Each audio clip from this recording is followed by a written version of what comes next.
Let's see. Woo woo! Get the energy up in the room. Ready?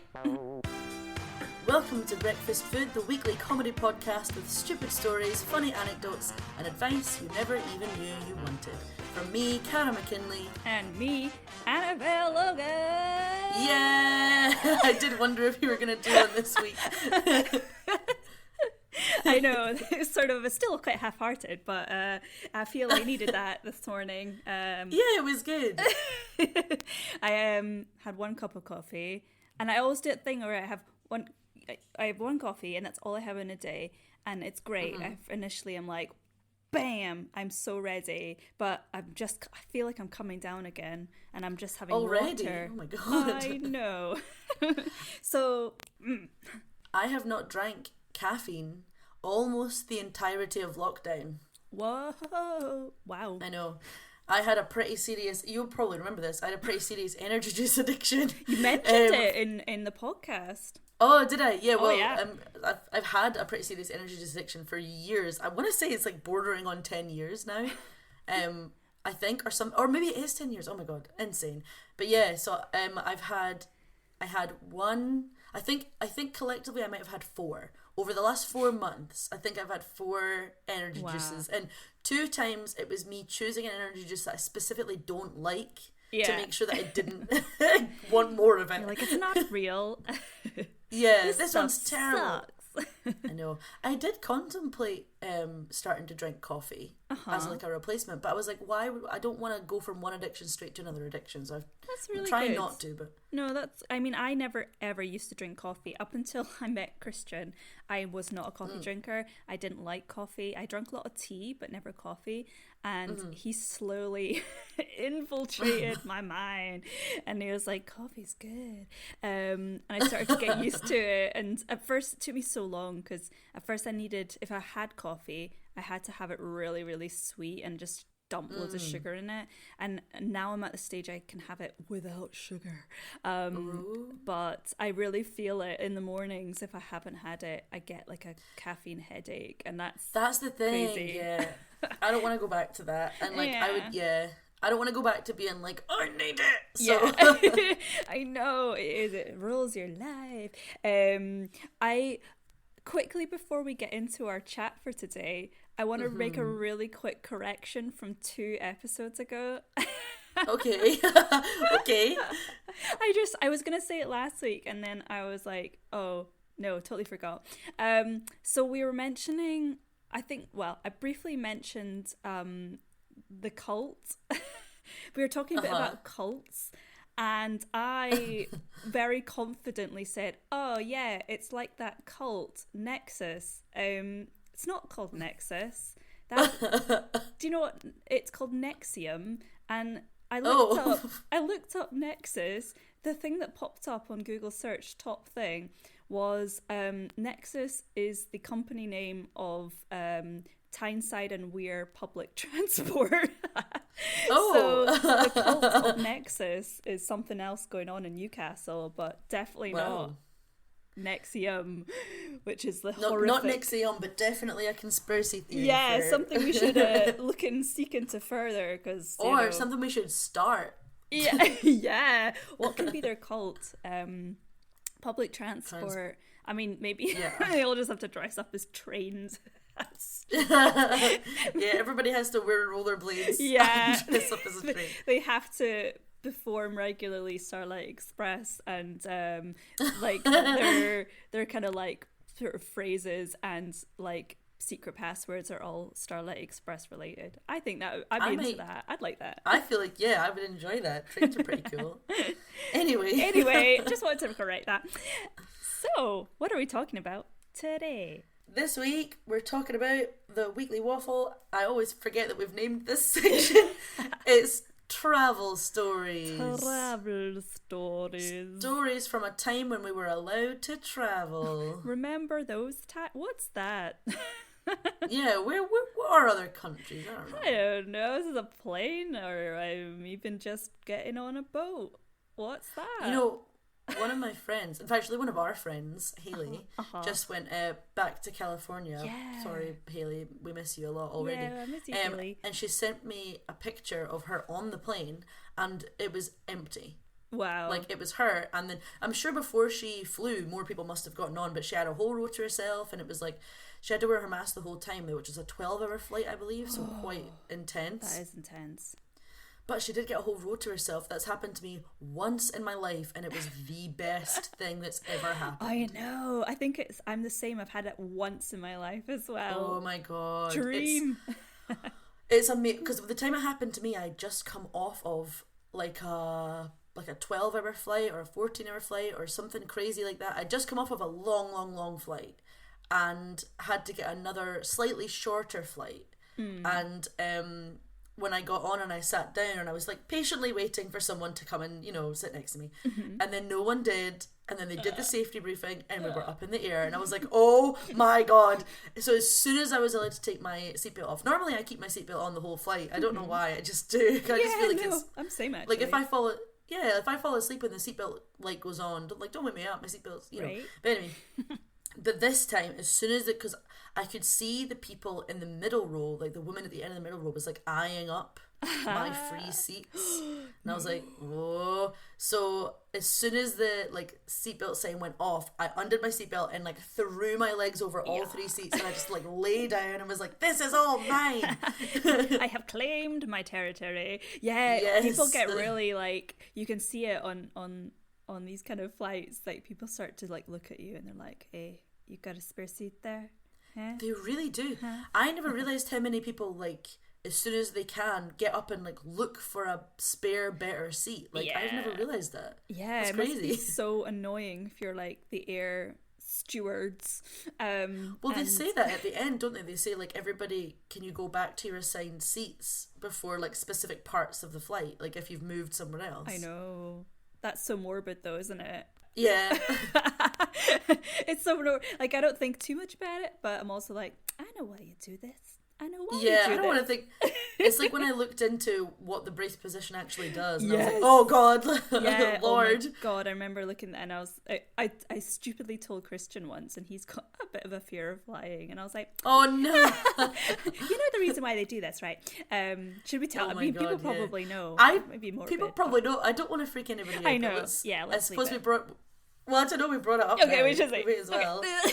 So apparently, I'll say apparently Apparently. because if you choose not to believe it, that's fine. Yeah. But apparently, the brace position is actually designed. Maybe you've heard something different from me, Annabelle, but the brace position where you put your hands over your head and tuck your head down is actually designed to snap your neck, so that when you land, you die instantly rather than dying in a fiery death. No, I've not heard that one. What did you hear? Oh, I heard it was because if you're in that position and the plane crashes, it's easier. It basically preserves your dent, your teeth, and it means that they can identify you much easier by looking at your dental records. What? I know. Apparently. See, I'm glad we said it out loud now. Because I mean, they both could be a real. I don't know. They both could be together. It does. It's a 2-in-1 situation. Is. Oh lordy! Wow. Wow! Yeah. You said last week, and I've been curious ever since, not to move on too quickly. Oh yeah. But you said last week that you have stories about an airport. Oh. Do you still have them? Wait. Oh my gosh. Last week you were you said you had it. Last week you said you had a story about an airport or going through airports or something like that, and then you said, "I'll save it for the travel week," and I was like, "Yeah, spoiler alert, next week's travel week." Do you remember? I don't remember. Oh my god, what was I doing? You definitely said it. I know. I think I did.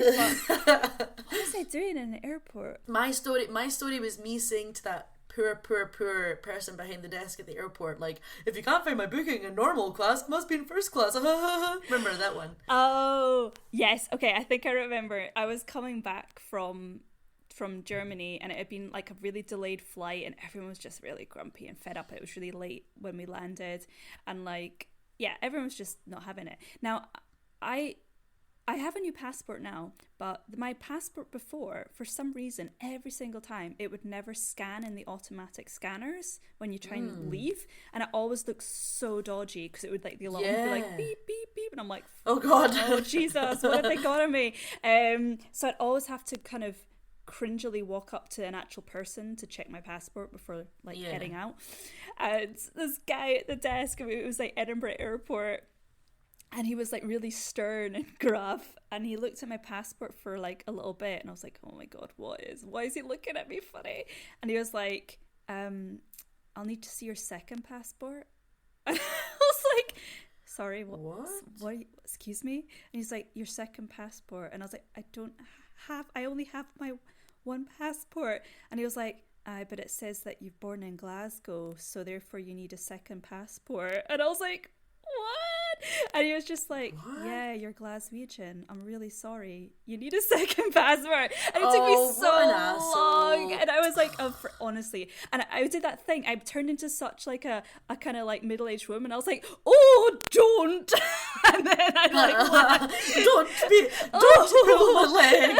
I was like, oh, really? And then I legged it out of there. But oh my God, he honestly I would have been so much. I would have been raging. Like, oh my goodness. The thing is, like, that happens at airports, like, for realsies so badly or so often. I know. My friend Mariana came to visit me, and Mariana has a Mexican and an American passport. Okay. And she flew, I believe, from Italy, I think, to see me. And she came into the country, and she thought to herself, I'm going to give them my American passport because that's going to give me less hassle than my Mexican passport would. So she came to Edinburgh Airport, showed them her American passport, and they went in on her. What? Like, they were like, who are you visiting? How long are you staying for? How much money do you have in your bank account? How do you know this person? Wow. What's your flight to leave? And Mariana was like, I don't really have a flight to leave yet. I think she did have a flight to leave, I can't remember, but it wasn't a flight to go home. It wasn't a flight to go back to where her passport was from. It was to go somewhere else, because she literally travels for like 6 months out of the year. And they were like, what's your job? And she was like, well, right now I don't have a job, hence why I'm traveling. She was like, I'm a seasonal worker, so I usually work in Alaska, blah blah blah. Then she ended up getting her other passport out, her Mexican passport, and then they were like, what's this? Why do you have this one and that one? Blah blah blah. It says here that you're Mexican.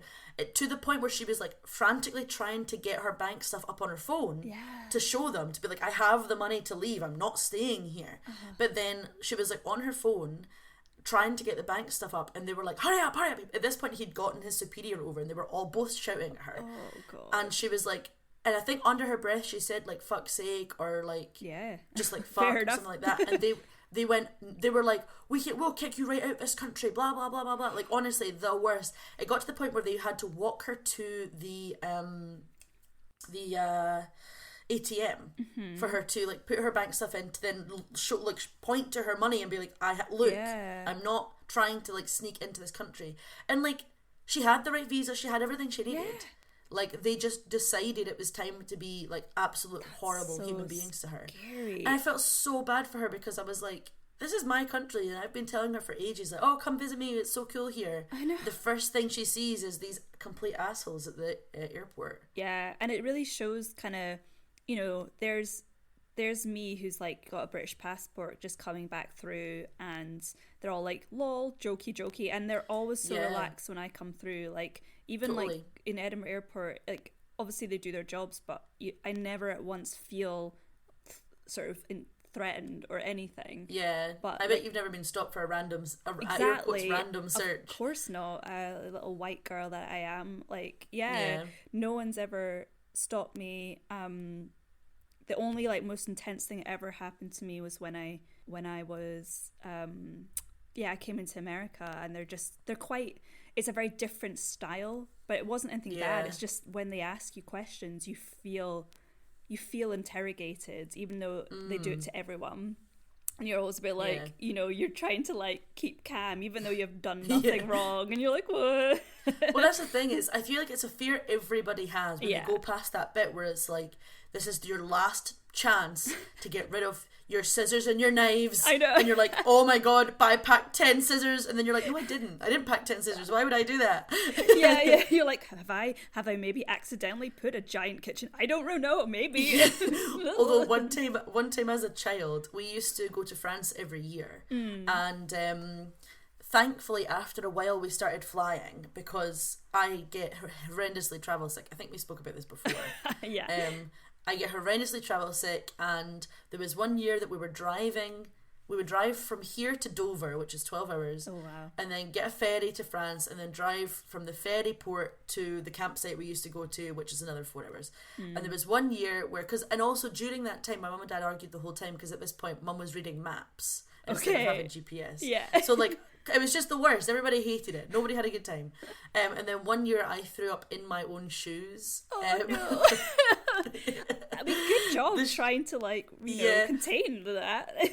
I had said to them, again, because I'm an only child, so what I would do is I would take the strap over my shoulders of the seatbelt off, and then I would lie across the seats and try and just, like, distract myself. Totally. And then, one year I couldn't manage it, and I just, like, turned my head and was like, and all right in my shoes, all over the, So after that, they decided, let's just fly. It's so much easier. And then one year, I must have been, like, 8 or 9 or something like that.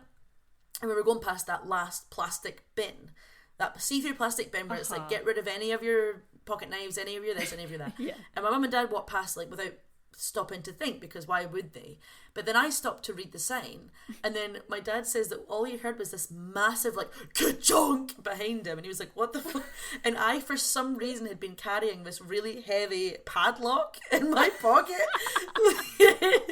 I was the type of kid that would pick up anything and everything and it would go in my pockets. Like sticks, rocks, padlocks, anything would go in my pocket, and then it would go under my pillow, which my mum hated. I just had like a collection of rocks and sticks like and things.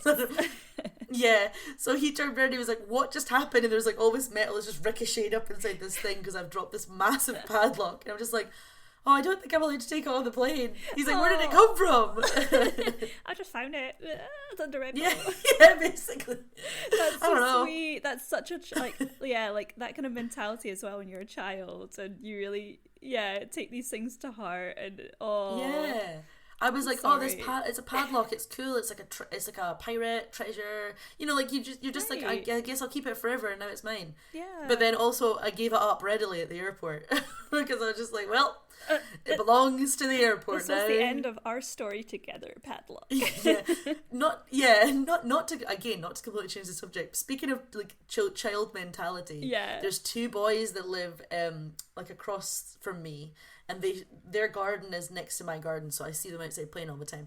And one of them the other night, he was stood at this like, what I imagine is meant to be a flower bed, but because she has 2 sons, it's just a mud puddle essentially, and his arms up to his elbows were mud. Like he clearly like poured water in this dirt and made his arms up to his elbows were mud, and he was getting big globs of mud on his hands and just lobbing them at the wall. What? Like, and at one point his mum came out and was like, what the fuck? She was just screaming at him, and he like ran off a little bit, like just up the stairs, and he was like, it's fine, no, it's fine, it's fine.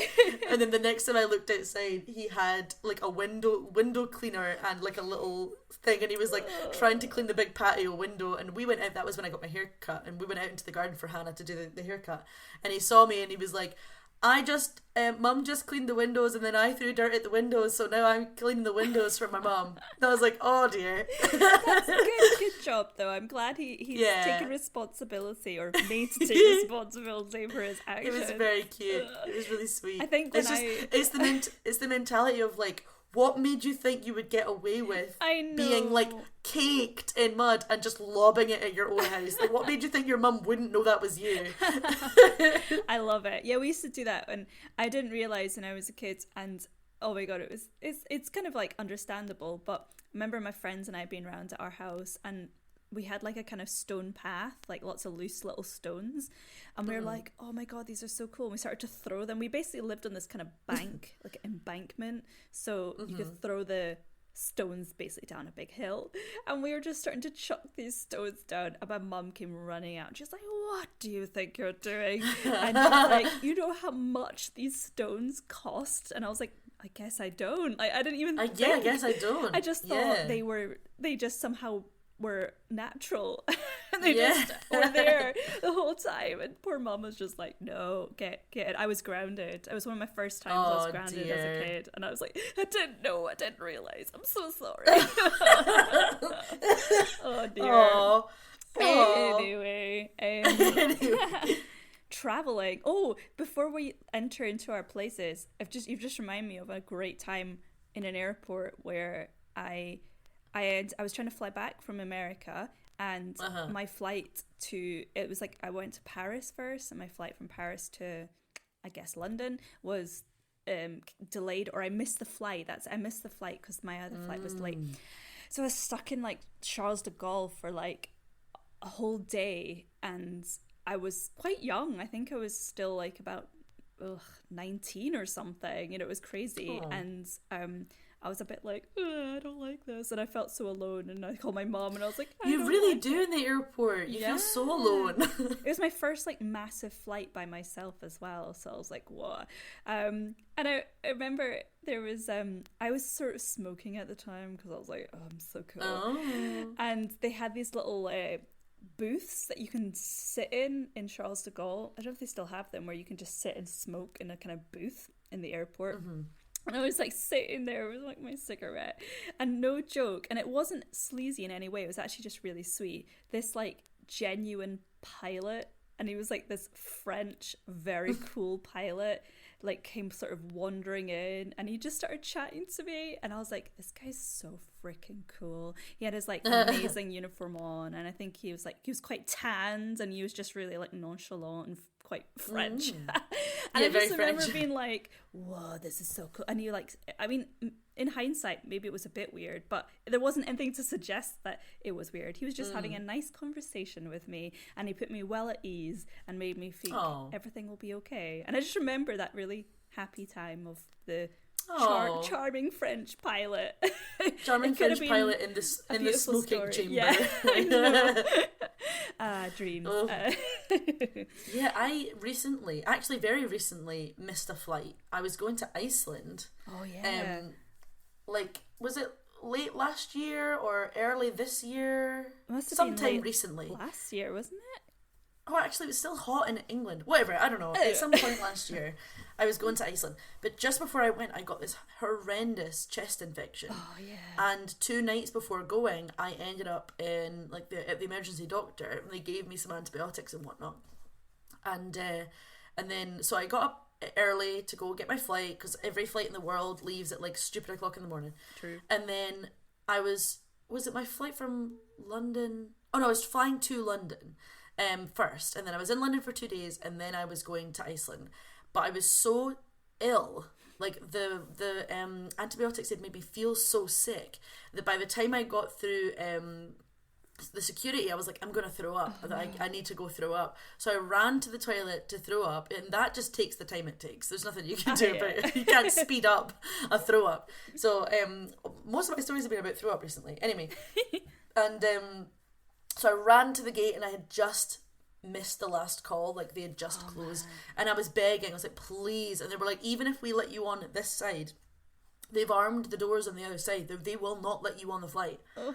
And I was like, oh my God. And he was like, look, if you stick around, don't go back through security, just stay here. You can buy a flight online while you're in here, and you can just like go to the other gate. But to the airport that I wanted to go to, I think I wanted to go to Gatwick. Yeah. The next flight wasn't until so this was at now maybe 6 a.m. or 6:30. The next flight wasn't until 5 p.m. Oh. And it was about £500. Oh my God. Like, it was, and I was like, I can't afford that, but I also can't just bail on this whole holiday now. Like, I have to go. Jesus. So instead, I found a flight for 2 hours later to Luton. Yeah. For 100 and something, which was still more than I wanted to pay, but I was like, look, it's better than 500. So I bought that one. I waited for the 2 hours, got on the flight, went to Luton. Whilst I was leaving Luton Airport, or whilst I was leaving Luton Airport, I thought I'll be smart and I will I'll buy a train ticket from Luton train station to Gatwick. Okay. Because Gatwick train station is at the airport. Yeah. But then the bus to get me to the train station was late, missed my train, had to buy another train. Oh my god. It doesn't even stop there. Got to the train station, like finally got to Gatwick after hours now. At this point it is, oh my god. Anyway, so I'm in Gatwick. I have a big rucksack on my back and my backpack on my front. I've also got like my big boots on and my big jacket on because it's going to be cold in Iceland. Sure. But it's roasting hot in England at this point. And there was a free shuttle to take me to my hotel, but for the life of me, I couldn't find it. Like, no matter what bus stop I went to, it wasn't the right bus stop. Was that in Luton? This was in Gatwick. This was Gatwick. Because I've done the Luton one where I've literally like, I have no idea how to get, like, it's so hard to find anything. Yeah, I don't understand. Yeah. But the one with the Gatwick, it seems like there's two levels. Like there's like a bridge with bus stops, and then underneath is a level with bus stops. But I couldn't figure out how to get underneath, and like I was like, I'm pretty sure that's where I'm supposed to go, but I don't know. I can't find it. And I was so tired and I was so ill at this point. Yeah. And at this point I didn't have a voice anymore. I couldn't I was like just like I couldn't speak, and I was like, look, it is a 5-minute bus ride and it's a half an hour walk. I'm just gonna walk. Wow. So I started walking, but because I could barely breathe because of this chest infection, it actually took me about an hour and 15 minutes. Because I had to stop like 3 times to cry. I was about to say, I would have been crying mega by I now. did. I literally would, like, every now and again I just stopped and was just like, just would cry for like a little second. No. And then I'd get my breath back and then I'd start walking again. And it was so hot. I got so sunburnt. And by the time so bear in mind, I was meant to get on my plane at about 6:30, the first one. Right. 6:30 a.m. Yeah. And I would have been at the hotel for, like, let's call it 9 o'clock a.m. Sure. Or maybe 10 a.m. latest. Yeah. I got to the desk to check in at 8 p.m. Oh lordy. Oh 8 p.m. God. I spent the entire day trying to get to Gatwick, not even to Iceland. Yeah. It's hard. And I got there. Oh. I got there and I went to the woman at the reception. I was like, hi, I just want to check in. Like, I literally couldn't speak. And I was sweaty and gross. And then I got into my room, stripped completely naked, and just fell on the bed and just started, like, openly sobbing. Yeah. I know about the hotel. People are like, it's another crier. Yeah. It was the worst. Oh. God. Yeah, travel is just naturally a stressful thing to do. Even if it goes It's hard. fine and well, Yeah. you feel tense the whole time you're traveling. And when I travel, I feel tired. Yeah. And I feel, like, grotty. I feel dirty. Yeah. Like, I've now done an uncomfortable amount of long haul journeys. Like, I've been to and from New Zealand, I think 4 times now. Yeah, but say you've done massive long hauls. Like I really have. really haven't compared to you. I've done New Zealand.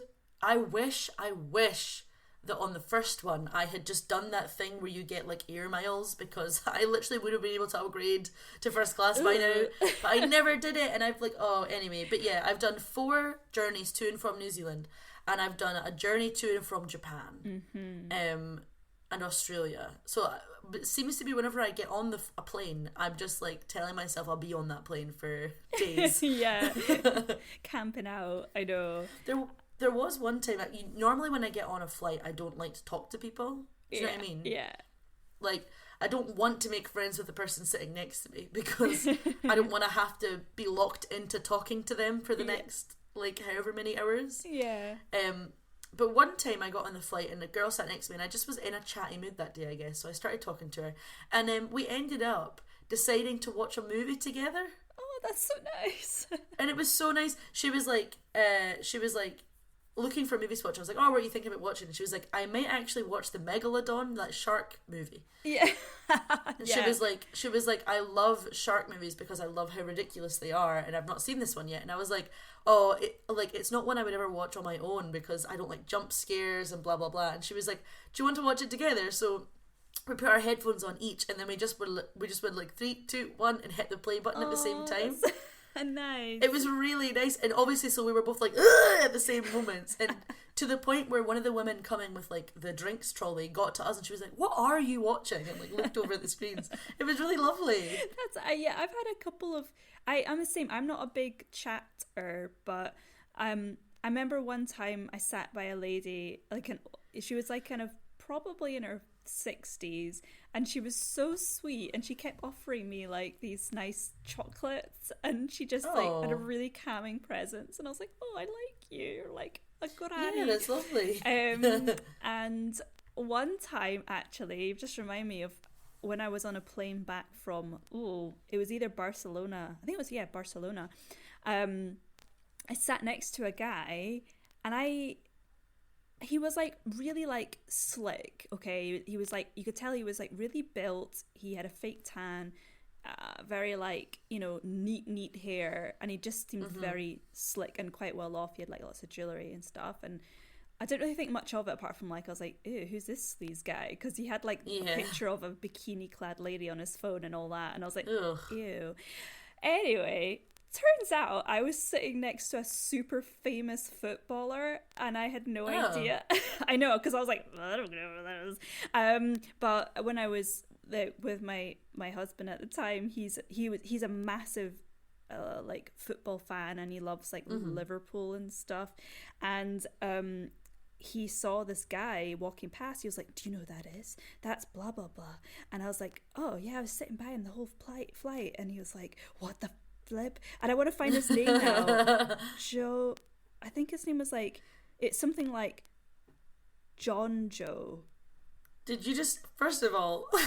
Oh, that's it. His name was John Joe Shelby. John Joe... I'm glad Any there's fans another there? Name. Yeah, guys. Anyone? Listeners. So that was who he was. Apparently he's a pretty big deal in the old football world. I'm glad it had another name, because for a minute I thought you meant his name was just John Joe. No, it's like there needs to be a last name. John Joe.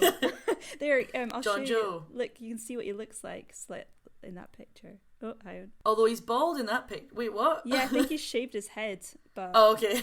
he definitely had hair when I saw him. But yeah, like yeah, I don't know weird. Football at all, so I also anyway, wouldn't have.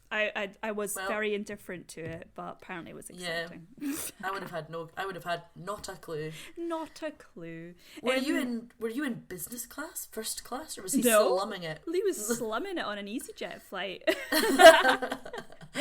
For sure. I don't think I've ever been in business or first class on a plane. Me neither. Definitely not. I hate that they parade you through first class to get you to your bad seats. Like, yeah, you go past the life you could have. Keep on walking. Yeah. You can see everybody who's like sitting there with their nice blankets and leg room, and you're just like, I would feel so. It makes. I mean, if I was personally like somehow upgraded to first class, I would feel this burning on the back of my head, people just staring. I would not like it. I'd feel weird. I don't know. I think at least one time I would love to do it. Yeah. Because I've been again on long haul flights in third class. I don't know, in normal class, whatever it's called. I don't know. In steer, but like Titanic style. In bad, yeah, in the bows of the aeroplane. Yeah. In with the luggage. I have been like that so many times that I would love to just splash out and be like, air servants, please bring me a champagne. Do they do this? Is this for real? Do they bring you like a free complimentary champagne? I mean, I imagine it how it's because happens. you get complimentary booze in like normal people class just whenever they come, but it's whenever they show up and they're like, want more booze? Whereas I think in first class it's just like you ring a little bell or you snap your, I don't know what it is. I don't know what it is. Yeah, like you just ring a little bell, you snap your little fingers. I don't know, but yeah, they'll come over whenever you want. Also, the food is way better. Oh man. Yeah, I mean, I know. Like duck confiture. I don't know any fan. Caviar. I don't know. But you also, at least on one of the flights I was on anyway, the chair they had essentially reclined into a bed. Like, they had so much leg room. It was like they each had like basically a little pod to like sit and chill in.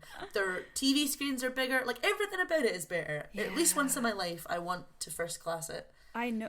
Have you ever had that really annoying thing where someone in front of you tries to recline their seats? Yeah. And they like basically push their seat up in your face. It's so rude. So like, I don't mind because I think at some point in the flight everyone's going to do it. But I do stand by, you have to lift your seat up when it's time for dinner. I can't eat with your seat like looming over my food. I can't do that. Know. Do you have any idea? Or like people that like kick the back of your chair, oh my God. or like they put their knee on it and you can feel their knee yes! pressing in. You're like, yes. Oh my God, don't even start me. Like, I've had times with children behind me who have like, and I've had, more often than that, I've had like long leg lanky men behind me just like cramming their knees into my fucking rectum, and I've had to like and like I always like shunt back in my seat, like very pointedly being like, you can feel this, I know you can. Yeah, me too. Yeah. Oh, I hate it. But why is that one bit of the seat literally just fabric? Like, the cushion of the seat is a cushion, the back of your seat is a cushion, but the bit where this man's like knife edge knee is literally just fabric. Oh, I hate it. Do you think it's because of the brace position? It all comes back to the brace position. Everybody protect your teeth and snap your necks. Yeah. Do you know, I'm actually going to fly a week today. I'm flying off to Germany for a week. I'll let you know how it goes. You'll be fine. You'll be fine. Yeah, it'll be fine. For some reason, this episode has turned into like Cara and Annabelle's views on flying, but I for some reason get this level of peace about me on an airplane. Like, you know when like huge turbulence hits and you're like, everyone's like, oh my God. In my mind, I genuinely am like, well, I guess this is it. I've had a good life. Oh my God, like, I'm so glad you say that. I'm exactly the same. I zen out. I'm just like, oh, I guess this is how I die. That's fine. I feel like, really at peace up in the air, like when we're flying. Yeah. I'm just maybe it's the lower altitude. Yeah, maybe we're just slightly or the higher altitude. Yeah. I don't freak out. I'm just like, well, if this is how I go, at least it'll be quick. Like, I don't know why. I know, right? No, that's really interesting. Maybe we're just really calm cucumbers in a crisis. Maybe. I do love to go to first aid training, so there's Is it like an addiction of yours, a habit? I don't know, but I love it. Like, whenever I get sent away on first aid training courses, I'm like, yeah, let's do it. You just rock up to like any first aid course you can find. You're like, I'm just like, do you guys have any space? I see you, Annie the dummy. Is that her name? Here I come. Yeah, here I come. I can't remember. I was about to say Can't Breathe Stevie, but that's definitely from a cartoon I've watched before. I like that. Can't Breathe Stevie. Yeah, that's definitely from a cartoon. But I do have some travel stories from down on the ground if you want to hear them. Yes, please. I've got a few as well, maybe about 3 good ones. I have about 3, but one of them is really, I think, going to be quite long. Ooh. So if it drags on, let me know or whatever. Okay, I'll ring a little bell. Yeah, ring your air servant bell and I'll stop. But it feels like every part of the story is connected to. I'll try and tell it in a condensed fashion. So this was in New Zealand, and I hadn't been in New Zealand all that long at this point. I'd been staying with my best friend Amber for like a week or a week and a half, and then I was like, I'm going to venture out on my own. And in New Zealand, you can do a thing called woofing, which is where you work for someone for free, but they give you room and board. Cool. So it's basically like a way to see the island, but like cheaper essentially. And I was going to work on this farm where the woman had 10 Labradors. And the Labradors, 2 of the different Labradors had puppies. So she had, I think, 10 3-week-old puppies. Holy crap. How is she managing this? And 8 6-week-old puppies or 10-week-old puppies. It was something like that. It was crazy. It was a load of. It was like basically she'd had a litter that she expected and then a litter that she didn't expect. Yeah. So she was like, I need help. And I was like, oh my God, me. So I went over and she had her house and then a literal dog house, like a big house built specifically for the dogs to live in. Whoa. And when I got there, two of the younger girls were on heat, so the boys and the girls were separated in their own like cages and whatnot. But all the cages were in the same room. That's where they slept. And she was like, you sleep there, and pointed to, I'll put up a picture on the Instagram. Okay. I still have the pictures. She pointed to a literal hole in the wall. Oh, And this was up. So I basically had to climb on top of a set of drawers that she had built.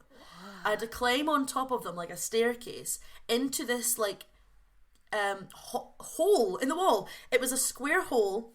It was big enough to crawl through. Inside the hole there was a little window, and there was it was tall enough for me to sit up, and that was it. And it had a single mattress, and then a maybe like just a little bit of space around the mattress on all sides, just enough for me to put my bag at the foot of the bed, and that was it. That's where I slept. Was it like walled, or was it just like a dirt hole? Yeah. It was walled. It was inside. Yeah. Like it had 4 walls and a ceiling and a floor. But it was literally just a mattress in a rectangular hole in a wall. I think that's so cool. It was insane. And she was like, every day when you come down out of there, you need to push all of the shelving apart, otherwise the dogs will run up and try and sleep in your bed. You're like, I was like, oh, okay. Yeah, I was like, I see. And then obviously dogs are loud when they sleep. 10 adult dogs. So I had to like get headphones and put a white noise app on my phone, like to get any sleep at all. Anyway, so I ended up getting kicked out of that place because the woman had found out that I was gay.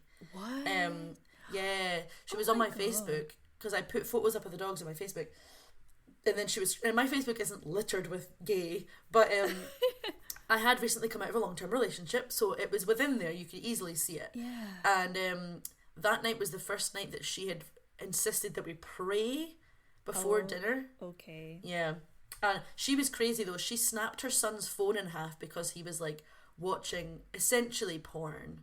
He like watching like, but he was 14, a 14-year-old boy. Yeah. Like just put a lock on his door and let him be a teenager. It's gonna happen. It's gonna happen. The best way to do it is to like chat to him about like consent and things like that. And realistic sex. And realistic sex and consent and the things that you should and shouldn't be experimenting with, and then just let him be a teenager. But anyway, that's a whole different discussion. Oh man, yeah. I got kicked out. Insane. Yeah. Oh my god. She said to me, you can stay for another week if you want, but then I want you gone. And I said no, and I left the next day. But her farm was in the middle of nowhere, so I had to ask her husband if he would take me. He was going to town to play golf, and I was like, will you take me into town with you? And he was like, yeah, sure. And then I was in the car, and he was like, so I'll be back here around 5, I can pick you up. And I was like, oh no, I'm not coming back. And he was like, oh, why? And I was like, you might want to ask your wife Good about that. Communication there. Yeah, I was like, what the hell? But so there I was, left alone in Hastings. There was nothing in Hastings, so I jumped on a bus to Napier, and I just got a room at a hostel and was like, I guess this is it. Well, I'll figure it out. Because I was meant to be at that place for a month, and I only lasted a week. And then I know, ridiculous, but then I was like, right, I'm going to calm myself down, I'm going to go to the museum. So I went to the museum, and just as I went in, I saw that there was this Japanese calligraphy class going on. And I was like, cool. So I went and sat in on that. And I must have asked a question at some point or something, because a woman like spun round and was like, where are you from? And I was like, I'm from Scotland. And she was like, I'm a 3rd generation bagpipe player. What? And I was like, yeah, I was like, oh, cool, yeah. She was like, my grandson's playing a concert today, like, you must come. And I was like, yeah, okay, sure. When is it? Playing the bagpipes. Yeah. Oh, cute. And I was like, when is it? And she was like, it's basically now. We have to leave now. And I was like, oh, okay. I was like, okay, I guess. So we left. I quickly grabbed a sandwich, and then we hopped in her car and went and picked up her husband. They were lovely. They were such lovely people. But we were in the car and he was like, "So you'd be Protestant then, wouldn't you?" to me. And I was like, I don't really have a religion. Why? Yeah. And then we pulled up to this big like chapel, and I was like, what is happening? It turns out that this was not a concert. It was like a recital. You know when people are like learning how to do something. So they play what they've learned so far for their friends and family. But it was a church recital. So everybody in there goes to this church, except for me, and there I am in my like cargo shorts. You're like, all right. Yeah, like looking just so dishevelled. Oh man. And this woman kept like yanking me over and being like, "Have you met my Scottish friend?" And so we listened to the bagpipes, and it was awful. Yeah. The first time I'd ever heard New Zealand's national anthem played was on 10 terrible bagpipes. I was about to say, there's more than one. There was 10 bagpipes. There was 10. No. 10 bagpipes. How yeah. Oh. Yeah, it was loud. Imagine that in a chapel. It was loud. Do but you we have all permanent ear stood. damage? Yeah, I can still hear the ringing. We all stood for New Zealand's national anthem, obviously. Yeah. And then they played Amazing Grace, and the woman touched my leg and was like, "Your national anthem." Okay. And I was like, but then it gets so much worse. They played Flower of Scotland, and I was already so uncomfortable that I decided to stand up, even though it's not our national anthem. I don't know why, but then because I stood up, I was like, well, I can't sit down now. So I just stood for the whole song, just like pretending like I was really into it, you know, just being like, yeah, Flower of Scotland. When will we see? Bam, bam, bam. You're like, again, bam, bam. Just like getting as into it as I possibly. And then at the end, obviously, I had to be like, oh my god, oh! Just had to like clap and be like, oh, brilliant, brilliant. And I had to make it very clear to everyone that I was, like, I had to outwardly be like, a wonderful rendition of the homeland. Like, my ancestors will be so proud. Yeah, They will be smiling upon us from the Scottish the heavens. Yeah. I can standing in the Munros, running through the heather. Yeah. I can feel the thistles brushing against my legs. It is rather painful. That's my weird. It is quite almost as painful as hearing 10 bagpipes in a very echoey room. So the recital's done and everyone's just chatting and there's a spread of food and I went to town. At this point I was new to travelling by myself and I was just like, give me that free food. Yeah. And then the woman took me back to town and it was super sweet and really nice. Got back to the hostel, told the hostel woman, oh, you'll never believe what happened, lol, funny story. And she was like, if you go back to the museum, they'll give you a free ticket for tomorrow since you never actually got to see the museum. Oh. So I went back, told the museum, and then the woman was like, I saw that. I saw you get kidnapped. And I was like, why didn't you do anything? But then we got to talking and I told her about the dog story and she set me up with a job on a vineyard at an Airbnb. Oh. Yeah. And the thing about Napier is it was hit by a massive earthquake in the 30s or 40s. Mm-hmm. And so the whole town is Art Deco because they rebuilt the town in that time period. Yeah. So this little B&B was like a bungalow and it was fully like, the room I was in was called the Aviation Suite. I love it. Yeah. It had like old like airplanes all over the walls and it had this one book that was I think it was the woman's dad who was a pilot and it was like his logs. It was so cool. That's so cool. But yeah, ended up staying there for a week to like get my bearings and figure out where I was going next. That's all because of this like what chain of events. I know. I love things like that, and it's so nice to like arrive after having such a crap experience to arrive in a place and have people welcome you in and just be like, oh my god, I know a pal. They were so got a nice. Job. Like, total. I learned so quickly though. Like not to press too much of a point on it, but the family that kicked me out were not Kiwi; they were American. Okay. And I learned very quickly being in New Zealand that Kiwis are friendly and they will try to help 9 out of 10 times. Like, Yeah. they really, honestly, most of my stories that I was thinking about when I was thinking about this episode are just like stories of Kiwis being super nice and Yay. being really sweet to me. Like, even when I was in that bungalow, the woman had to leave near the beginning of my week because her sister somewhere else was not well, and she came to me to tell me, and then she was like, we would understand if you don't feel comfortable staying when it's just like my husband around. And I was like, no, I wasn't even in their house, it's totally fine. And then he came on the Friday to come and see me, and he was like, usually on the Friday we get fish and chips and watch a movie, but my wife's not here right now, but would you like to get fish and chips with me? And I was like, I would love to get fish and chips. So we went, got fish and chips, and we watched What We Do in the Shadows, the movie. It. Yeah, amazing. And it was just like, everything about that, other than getting kicked out of the dog farm. Although I don't know if I could have stayed for a month in that hole in the wall, honestly. Fair. Yeah, that seems like you had no sleep and you were essentially God. the 11th pack member of the dogs. Really, really. It was so... Wow. It was a lot. That's such a cool story though, like to have those kind of experiences. It kind of, when you sort of say it, it sounds like you're sort of some orphan from the 40s, like running around the railroads and like trying to pick up odd jobs and stuff. I love it. I have I don't really, because I didn't do traveling when I was kind of not the right age to travel. I mean, you can obviously travel anytime, but I never did like that gap year thing, and I never really went crazy to travel. But I do have a few like stories of just random stories of family holidays, and there's like they're quite short, but they're kind of funny. They're things I could remember the most of. When I was 6, we ended up going to Florida to like Disney World, which for a 6-year-old was amazing, and I would never experienced such a crazy cool thing. But I was 6, and first of all, I was too short to go on pretty much all the rides I wanted to go on. Yeah. Oh man.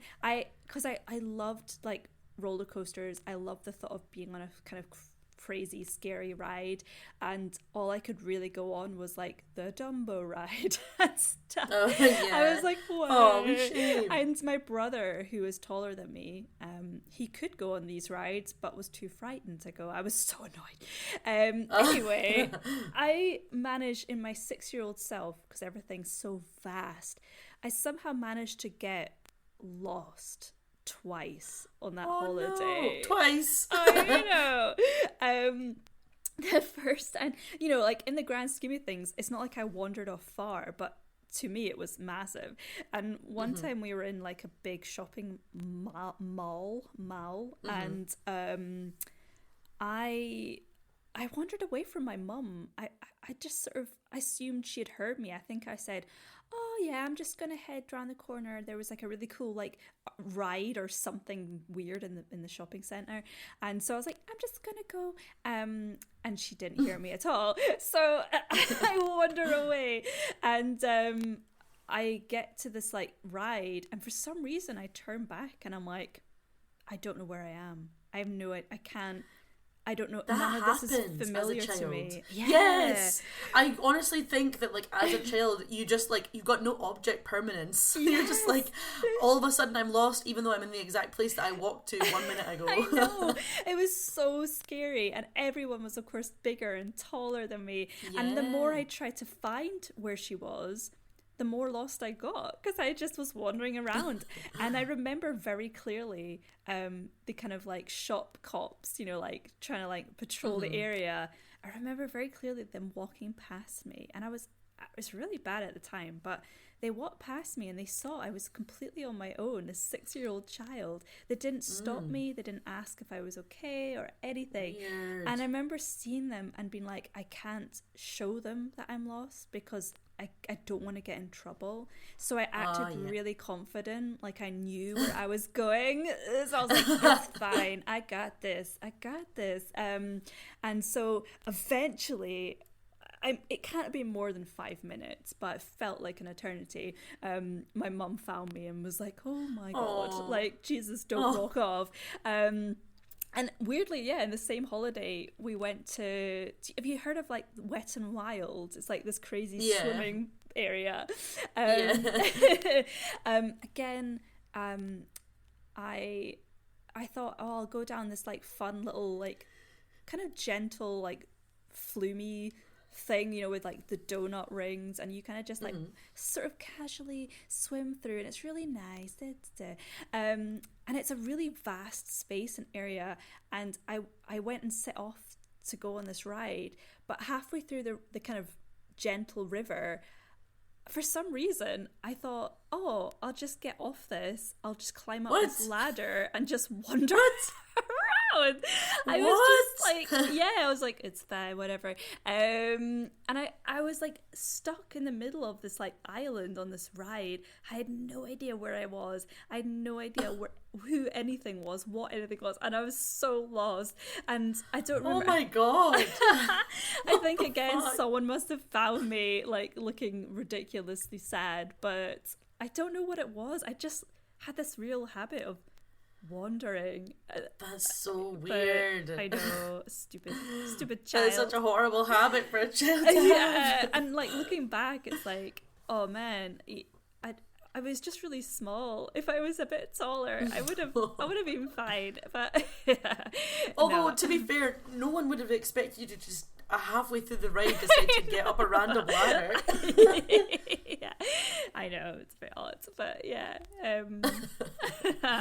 And another family holiday. I've got one more after this, which is like the pinnacle of craziness, but I remember on this one family holiday, I basically told you before about all the times I was pukey and had a nosebleed. That happened a lot on my family holidays, so I'm not going to talk about any of that because I've been there. We've all been there with you. Been there. You can visualize it. But one time it was like a kind of family holiday where we were trying to like unite my step family with like my family. It was like one of those kind of holidays where everyone gets to know each other and kind of bonds a bit. So we all like, I think there must have been about 6 or 7 of us, and we all stayed in this like villa in Spain, which is really nice. But one night, my brother, bless him, for those who don't know, I have a twin brother, and he's a bit gangly. He's a bit all over the place.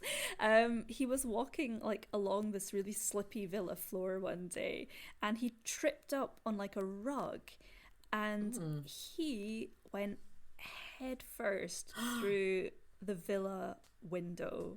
Like, oh my God! Like smashed through the glass. Oh my God! I mean, luckily it was the ground floor, okay, but he smashed through it, and he was just, it was the most scariest thing I think I've ever encountered. Yeah. And I could hear this crash, and I look around, and he's just lying kind of half in the window, half out the window. Oh! And there's like, I mean, the whole window had been smashed up, but there was still like a shard of glass that was just hanging, like a kind of guillotine, honestly. And like, I think I was like, God, get out. And everyone ran to me. I was like, oh my God, what's happening? And trying to make sure he was okay. And luckily this shard did not fall on him, because I think if it had, it would have done serious damage. But wow. He actually ended up needing stitches, and he had got a giant gash on his wrist. And I think they said if it had been like, I don't know, like an inch more to the right, he would have like hit a major artery. So he was so lucky.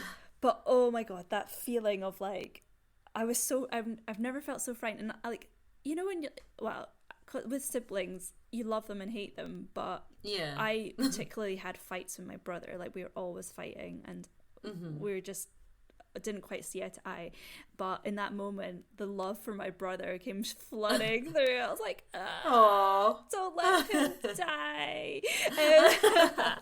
It was so intense. But I just remember that. I think he's still got like a wee scar now on his his That's wrists and terrifying. stuff. Imagine just crashing through a window. I know, and it was so quick. Like, honestly, in like a split second, you're through, and he had no idea what had happened. I think he was really dazed because he had basically gone head first through a window.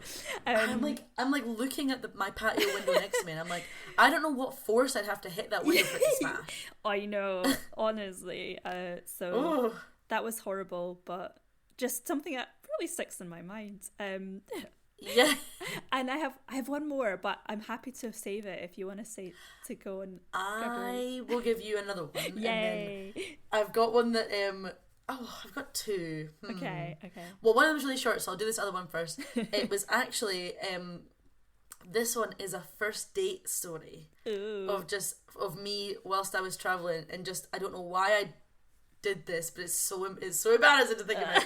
So basically, I was going on this first date with this girl who I had been chatting to for a little bit, and she was going to drive up to Taupo, where I was, to hang out for a weekend, and we decided to book a bungee swing. Oh yeah. You know when it swings you over this big gorge. Yeah. So it swings you over Lake Taupo.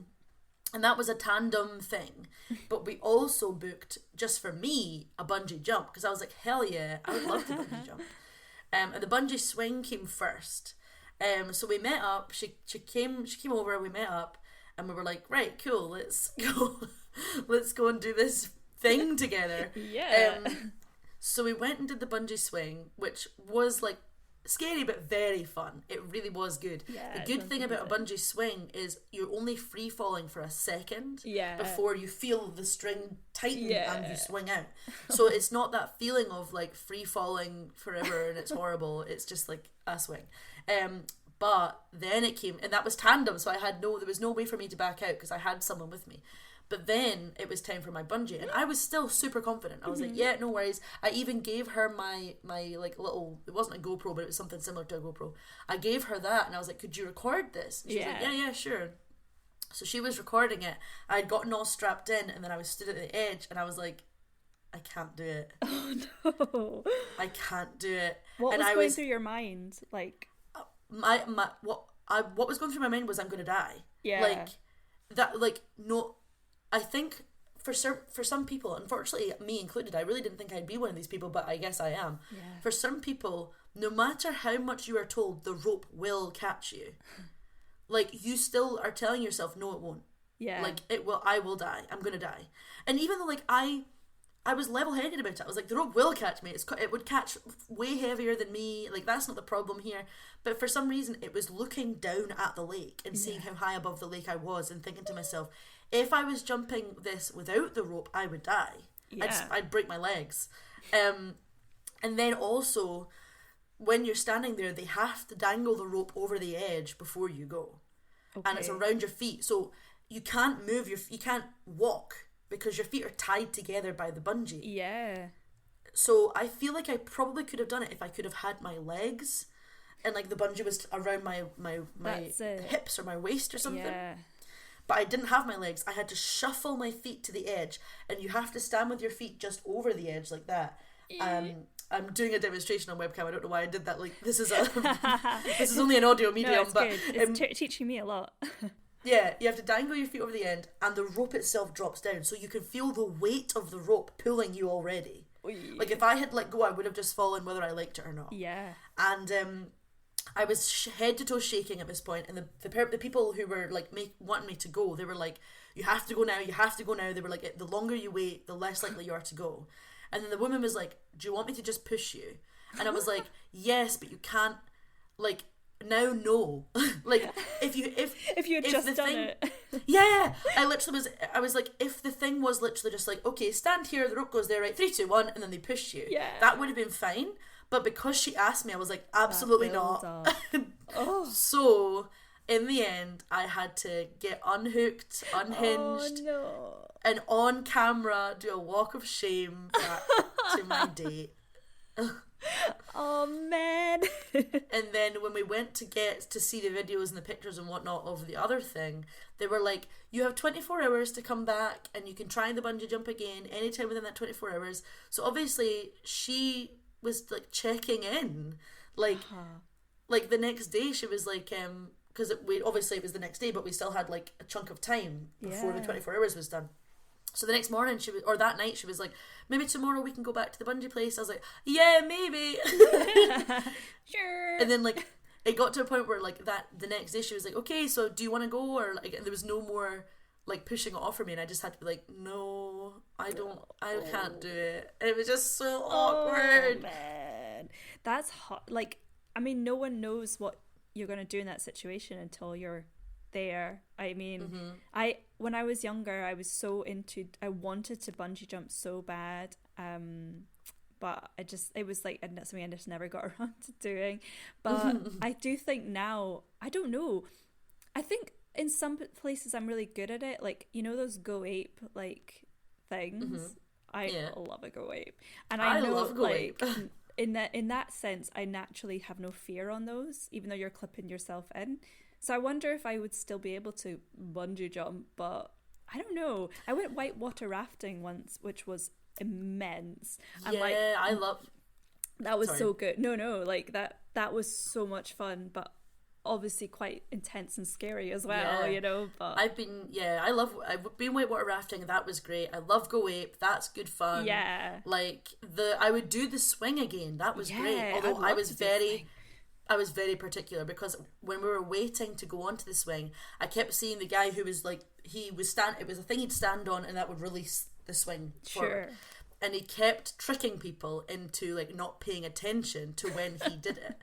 So he'd be like, there's a camera there, wave at the camera, then he'd be like, a camera there, and they'd turn around and he would do it. But for the next people he'd do something different. So I was like, oh, this man's gonna try and catch me out. And I was like, the only thing I don't want is I don't want a fright. I don't want for this to happen when I don't know what's going to happen. And I sat in the swing and I was like, you're going to give me a 3, 2, 1, and then you're going to do it. I was like, I want 3, 2, 1, go. That's what I want. And he was like, yeah. And he was like, all right, look at the camera there. And I was like staring at him like, no. He was like, just look at the camera there. And I was like, no. And he was like, okay. And I was like, 3, 2, 1, go. And he was like, yeah. 3,000. I was like, 3, 2, 1. And he was like, oh, 3, 2, 1. And then just oh no. Yeah, he was like, yeah, party pooper. Yeah, I broke him. Fun. I was like, you will do it the way that I want it done. Yes, oh my. It's like the guys on the waltzers who will just like spin you really fast. Oh, I've had scream if you want to go faster. And I'm like, please let me off. I hate this. It's honestly, I'm having the worst time. I hate them so much. I get so sick. And yeah, I got a super bad nosebleed on them as well. So not gonna do that again. I'm like that weedy sad kids in like movies who just like coughs feebly.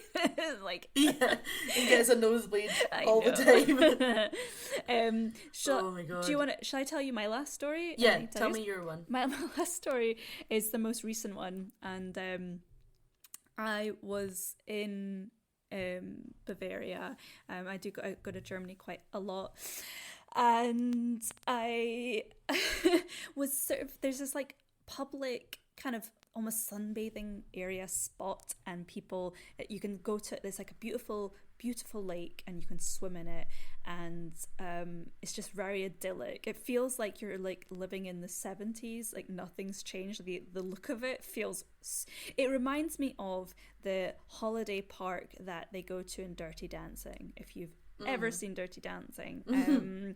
It's similar vibes to that, I guess. Okay. So anyway, we're just chilling, we're having like, you know, a couple of drinks, just relaxing, and then all of a sudden you hear this like siren go off, and a police boat comes speeding up towards near where we are, and obviously like, you know, shouting in German. They're basically saying, you know, please get out of the water immediately, and kind of just repeating that over and over again. And generally is a rule in Germany, everyone's very compliant and listens. And so everyone got out of the water very quickly, and we were just like, what's going on? I don't understand what's happening.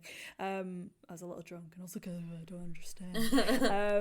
And then they came further, and the police came into the actual like place people were sunbathing, And again, they were like, you're going to have to all leave. We're going to have to close this place immediately. And me being like a total dick, I was like, oh yeah, it's just because they want everyone to leave. It's just before 5. I get it. It's just how they deal with it. It's just what they do. They just like shut every day the police come.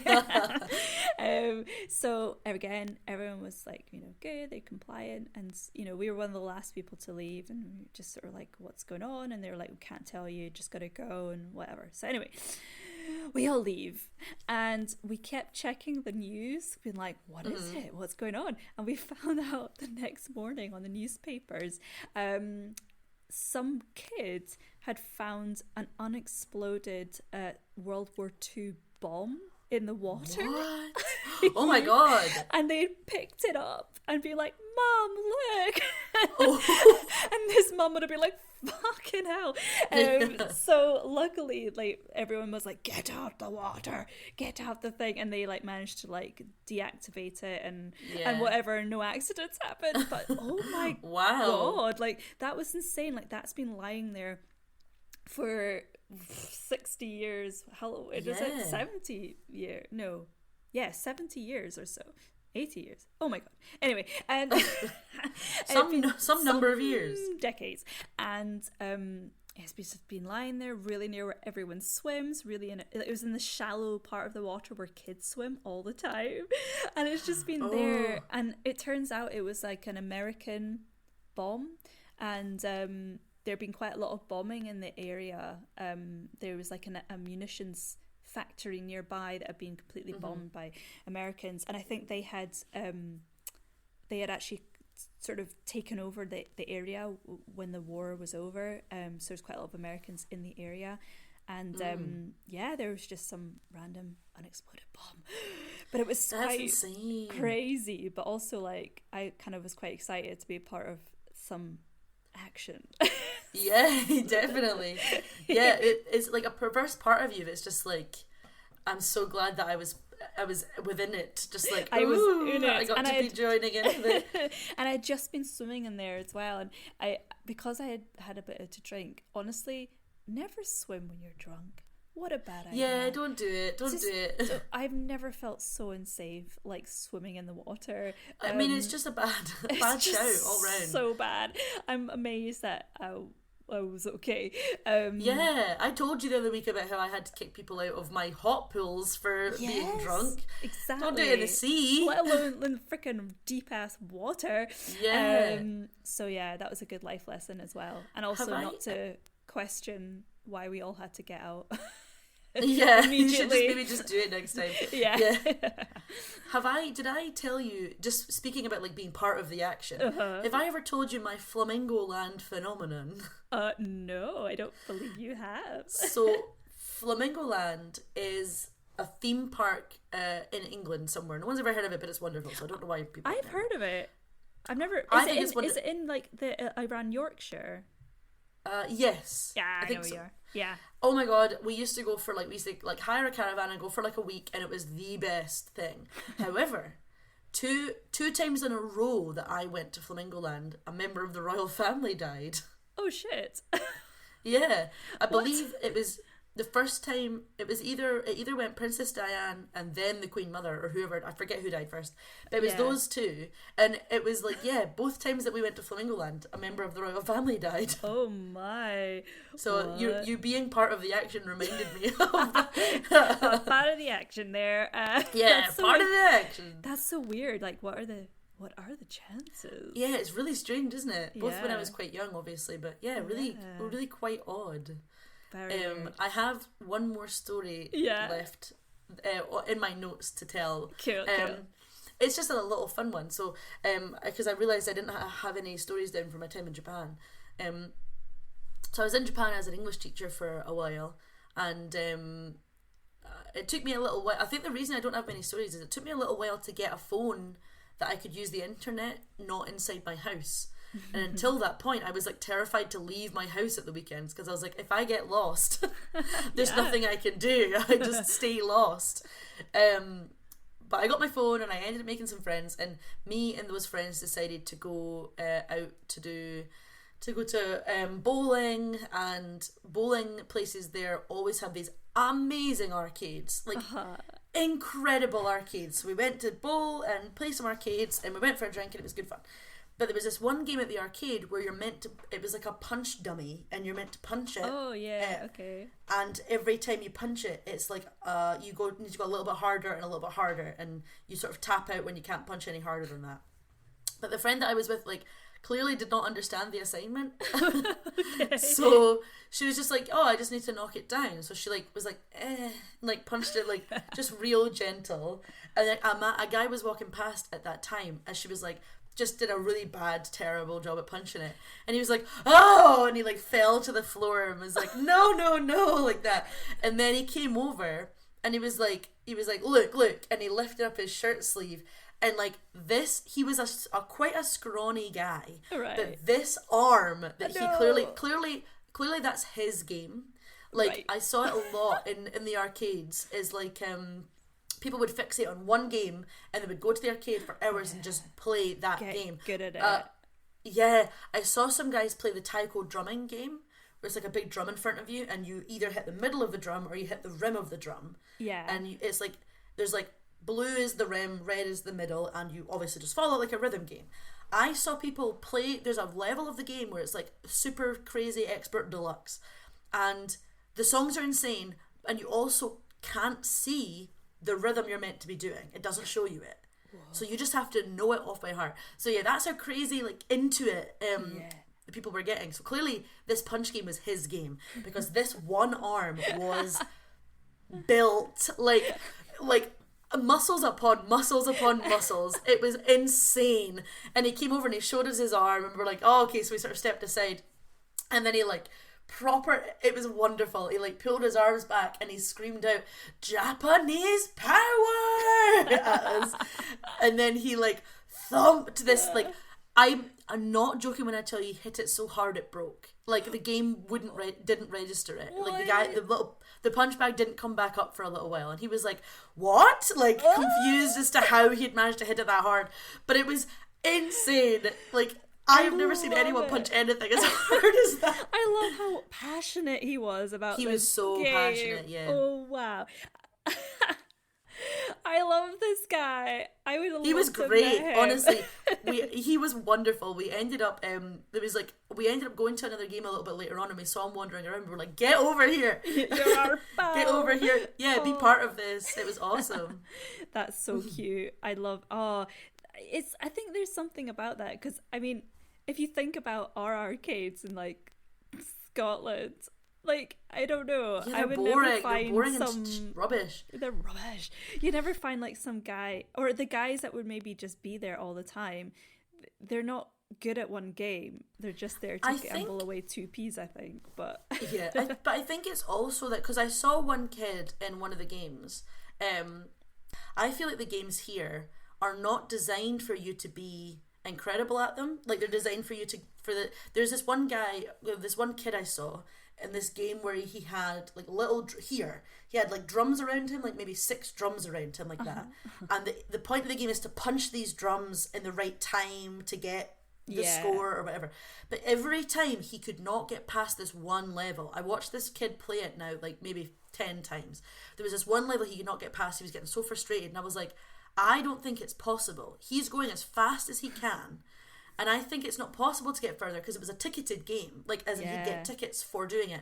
And I was like, I feel like our games are kind of rigged to make it so that you don't top out. Whereas in Japan, a lot of the games, it's like a high score mechanism. It's not rigged for tickets. It's just like who can get the highest score. Yeah. So you're more inclined to try harder to be better at the game. You know what I mean? Yeah, no, that makes absolute sense. I do feel that sometimes in the arcade games. And oh man, when you get some tickets and it's the most saddest thing, you get like a rubber or a pencil. Yeah, you get so many tickets and you're like, wow. And then you're like, what can I get for this 10,000 tickets? And they're like, you can get 1 pencil sharpener. Yes. You can get this laser pointer with no batteries. Yeah. I know. I love it though. Oh, we should go to a wee arcade at some point, just for old time's sake. Well, when me and Hannah went to the beach about a week ago, but obviously the arcade wasn't open, and I was telling her there's an arcade there. But I think the Portobello arcade might be the saddest arcade. I agree. I think it used to be a bit more grand, and now it's more sad. Yeah. What was the review of it? Totally depressing? I don't know. Yeah, the general area of Portobello Beach. Yeah. I know. Cool. Yeah. I have thought of many other stories as we've been talking, but I'm wary of time. So we might have to come back to it at another date. The only other story that is small that I'll tell that I've gotten written down is just when I was in Iceland. At one point, I was in a van with a couple of, like a tourist van kind of thing.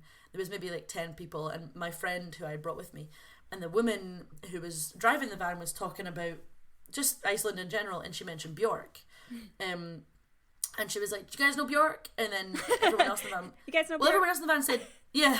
Everyone else in the van said no. Everyone else was like, "What? I don't know Bjork." And she was like, "You must know Bjork." And everyone else in the van again was American, so I don't know if maybe, like, I don't know. But and the woman was like, "You must know Bjork. You know, it's all so quiet." She did that. But then my friend who sat next to me, even though everyone had just said they don't know Bjork, she then did the next bit of the song, which is shh. Yeah. So she just like really loudly shushed, and I was like, "Hannah!" This is a different Hannah. This is a different Hannah to my girlfriend Hannah. But yeah, she just like shushed really loudly, and I was like, "You do know that no one else in the bus knows that's the next part of the song, so it just sounds like you're like shushing this guide in time." In a rhythm. I was like, "Oh no, leave her alone." That's so. Oh, I love it. Good old Bjork. You know Bjork. We were talking about her the other day. Have you ever seen the video of Bjork talking about her television? I don't think so. It's very worth watching. Oh, it's amazing. like the original ASMR. Honestly, she's just like I think she talks about her television, and then she like takes the back off of it, and she's like, "Look, it's like a little village in here." And then at the end, she's like, "An Icelandic poet once told me that, you know, televisions are dangerous and blah blah blah." And then she was like, "But now I've read a book on televisions." But at the end, I believe the end of the video is something like never let a poet, or never believe an Icelandic poet, or something like that. And I was like, "This is wonderful! What a great video!" So I love. Yeah, I'm gonna check that out. That sounds class Bjork. Classic Bjork. Prime Bjork. Although I apparently am saying it wrong. Apparently it's Björk. Oh, I guess that makes sense. With that sound instead of a. There's an umlaut, isn't there? That's over true. Her, so like, Björk. Because the other day I was talking to Hannah about it, girlfriend Hannah, and we were talking about Kate Bush actually, and then the conversation went to Bjork, and Hannah was like, you know, like and I swear she never put the K on the end. So I was like what? She was like, you know. Yeah. Like, she's adamant that she did put the K on the end. But I heard bjö, and I was like, I don't know what the fuck bjö is. Oh yeah. No, it's always gonna be Bjork to me. Bjork, yeah, Bjork. Bjorvik. Yeah, Bjorvik. Oh, anyway. So, do we know we've not really discussed what we're going to be doing. We haven't, but I actually had an idea as we've been talking, because we've had many a story. We should maybe do one about childhood, because we've both told like childhood stories, and now we know who each other was as a teenager. Yeah. Like, I know we both kind of follow the same teenage path, but like I was a completely different child to how I was as a teenager. Too. Sure. No, I'm up for that. So yeah, childhood stories. Next week sounds good. Do you have I know we haven't talked about this either, but do you have a serving suggestion this week at all? Oh no, I always forget. I know. I have one. I do nothing. Yeah, you say yours, and I'll see if I can think of anything else. It's something that's been making me feel very like just happy this week. Okay. And it is like, and the broad scheme is like just being creative, just creating something, making something. And then down into the smaller of what I've been doing. Well, I've been doing a lot of illustration actually. I've been making stickers recently. Loads of sticker designs have been really fun. But more so for me, the thing that's been making me happy is painting my nails. Ooh. I've been like properly going to town on my nails, and like, but like really painting them, like base coat, like 2 coats of paint.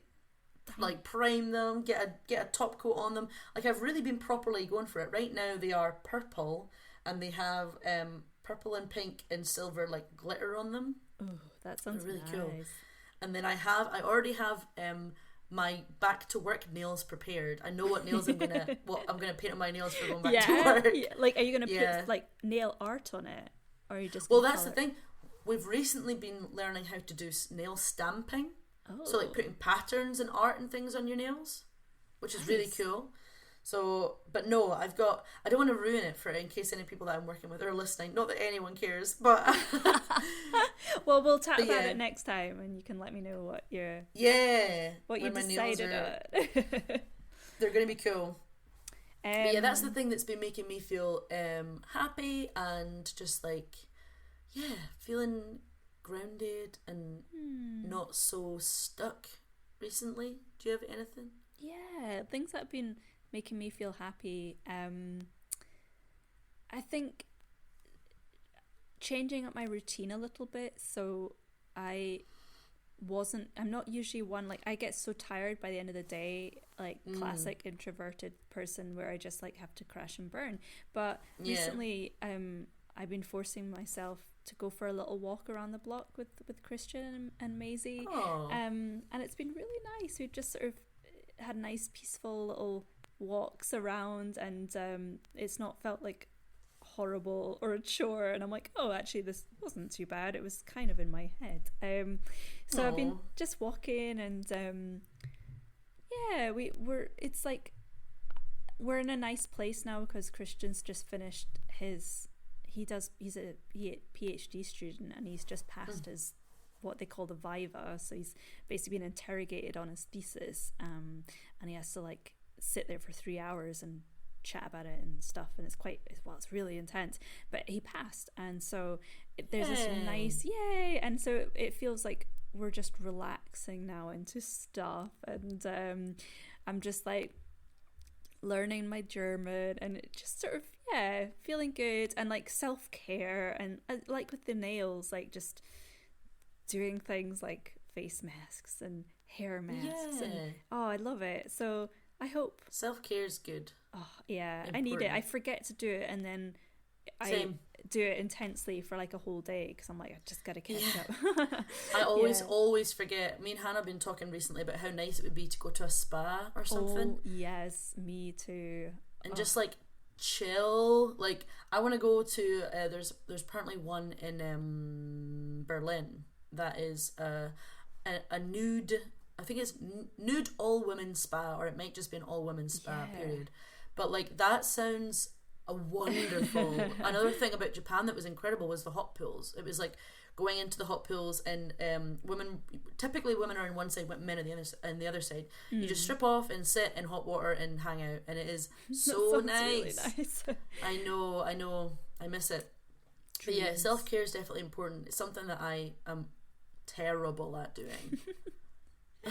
Yeah, no, this has definitely been a good thing of lockdown, I think, like, is taking a bit more time to like, because I've not really been caring so much about my appearance in a good way. Like I don't put on much makeup, and I've not needed to figure out what to wear. I just chuck anything on, and that's been quite freeing in some way. But then I also like I need to catch up on just sort of the nice things that make you just feel good about you. Yes. Nice. Well, that's it. I think that's us, and we'll obviously be updating all our stuff on the old in social media, and anything else to add? If you want to follow us, it's Breakfast Food Podcast on Instagram, Breakfast Food Podcast on Twitter. I'm on Instagram at cara.mckinley or cara.mckinley.art if you want to see the stickers I've been making. They're really cool. Annabelle's on there at Annabelle Logan Comedy. Yes, and Twitter, and we're both on Twitter now. Yeah, I'm on, I keep forgetting that I actually am on Twitter now. I opened a Twitter and then I posted something just being like, I'm finally on Twitter, and the first comment I got was, welcome to hell. Yeah, honestly, I take Twitter like with a pinch of salt because Twitter scares me a little bit. But yeah. I still don't understand it, but I'm getting there slowly, so I'll figure it out. Welcome to hell. Welcome to hell. Yeah, I'm on there now, and so far, it's been fine. Good. Cool. Right. Well. But yeah. Last thing. Sorry. I am about to launch a little shop for the stickers, a little online shop. Sweet. So if anybody does go and look at the stickers and thinks they look cool and maybe you want to buy one, then just keep an eye on the Instagram and my other social medias because I'll be posting a link to the shop. Basically, as soon as I get the stock has been ordered now. So that's awesome. No, I love them. I've been looking through them all, and I'm not like a skater, but they are some really cool stickers, and thanks, pal. I'm into them. I promise I will make ones that aren't skate related. I mean, even if you don't, it's still cool. Okay. Cool. All right, everybody. We should go. Bye. Bye.